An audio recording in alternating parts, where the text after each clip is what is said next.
All right, welcome back, everybody. We are now going to find out how the day and the celebration tomorrow is observed abroad. Joining me this morning from live from New York, it is Apostle Joseph Attzs, who is a senior pastor in the Baptist faith. Good morning and welcome. Good morning, Chief, and how are you? I'm doing quite well, thank you very much. How are things in New York? Things are fine, a bit windy, but we're managing. Wonderful. Well, tomorrow is a big celebration and is observed and is a holiday every year here in Trinidad and Tobago. But we wanted to find out, how the faith is observed and what the experience is like abroad.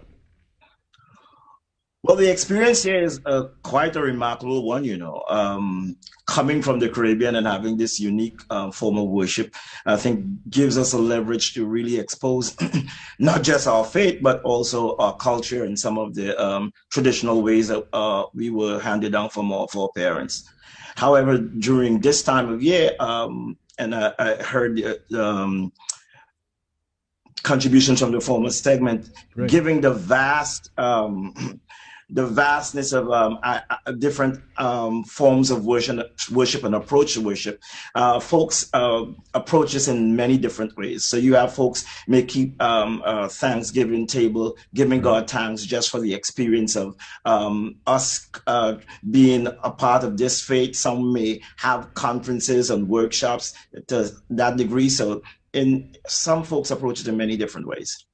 Definitely. Now, with two of our guests who were just here, they were in the garb of the faith as well. When it comes to the community in New York City, where you are, do people observe the faith in that way as well? That do they wear the attire? Do they also practice similarly? Well, one of the things that was really threatening is there was a lot of stigmatization as far as the dress earlier on.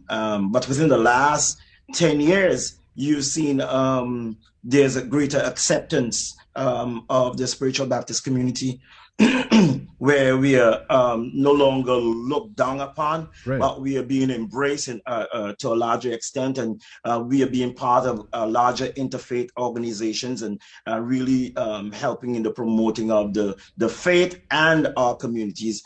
And that has been something that is really, really, really, really awesome because to get that sort of comfort, knowing that the fingers that were pointing at you now are the arms that are embracing you is really a welcoming feel. I love the way you phrase that there. But just to go back a little bit, what are some of the stigmas that were attached to the faith?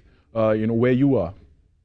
So one of the things, the misconception of that all spiritual Baptists do worship in the same manner, and Right.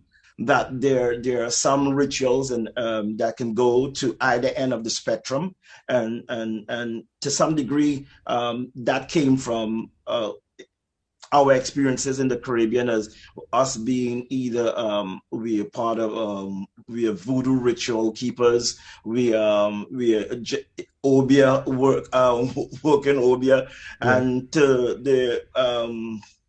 the struggle for us was just to be established as being true believers or folks who believe that the Bible is the infallible word of God, and that is what we embrace and what we would follow and what we would teach within our churches. And some folks didn't believe that that was possible for us, but Right. now we see that that is being we are being engaged because we are Bible teaching organizations.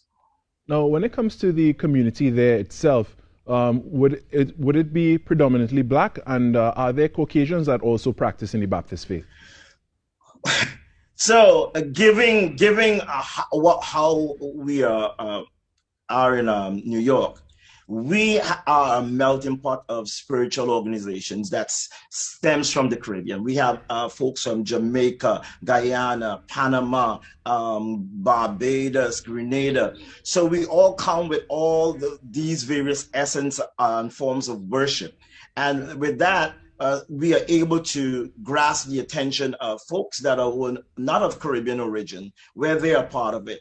To a most degree, we are not able to penetrate the white communities because based on how the systems in the United States is, most of our churches are in Black neighborhoods and Black communities where you have very little influence on folks of other ethnicities. So that is a struggle. So once we begin to sort of become emboldened, now that we are being accepted more, I think we will see a greater influx of folks from other ethnicities and other cultures being a part of our organizations.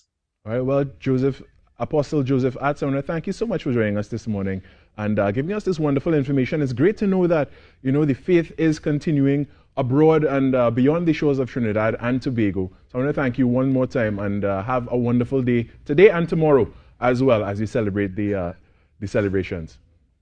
All right. God bless. All right. Bye-bye. God bless.